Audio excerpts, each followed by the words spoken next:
Bonjour à tout le monde. Dans ce tutoriel, je vais vous montrer comment faire pour faire une présentation PowerPoint à partir d'une webconférence, comme c'est le cas actuellement, on est dans Teams, euh, avec deux écrans. Deux écrans ou un écran et le projecteur.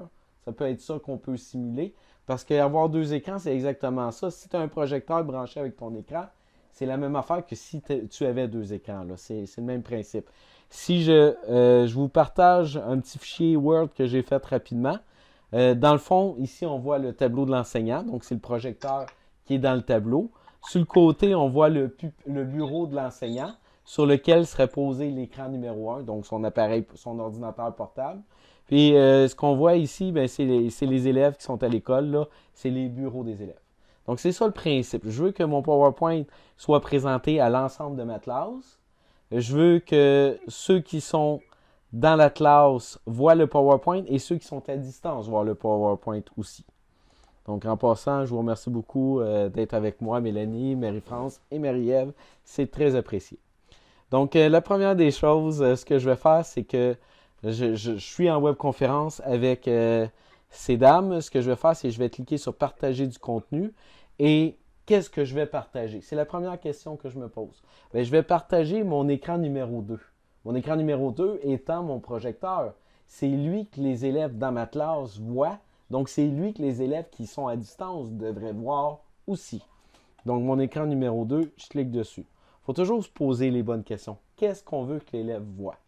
Donc, maintenant que j'ai partagé mon écran numéro 2, que je le présente, je vais ouvrir mon PowerPoint. Donc voilà, mon PowerPoint est ouvert dans mon ordinateur portable et je vais partir l'outil de présentation que je commence depuis le début.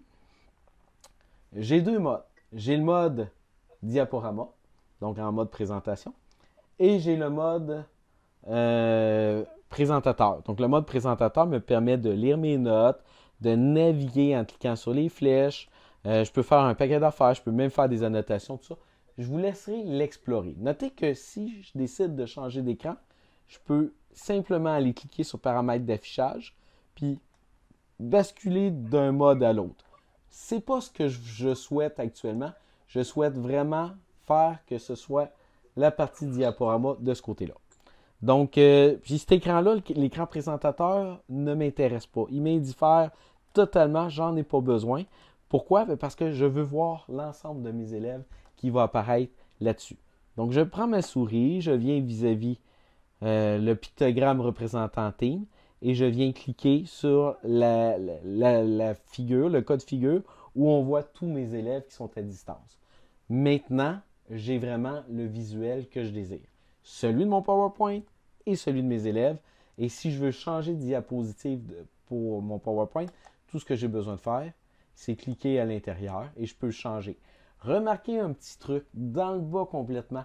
Il est vraiment pas défini. On le voit presque pas là, mais vous avez les flèches pour pouvoir changer, reculer. Vous pouvez encore une fois faire les annotations. Vous avez quelques petites fonctionnalités qui sont intéressantes. Prenez la peine de regarder, d'explorer visuellement qu'est-ce que vous avez sous les yeux.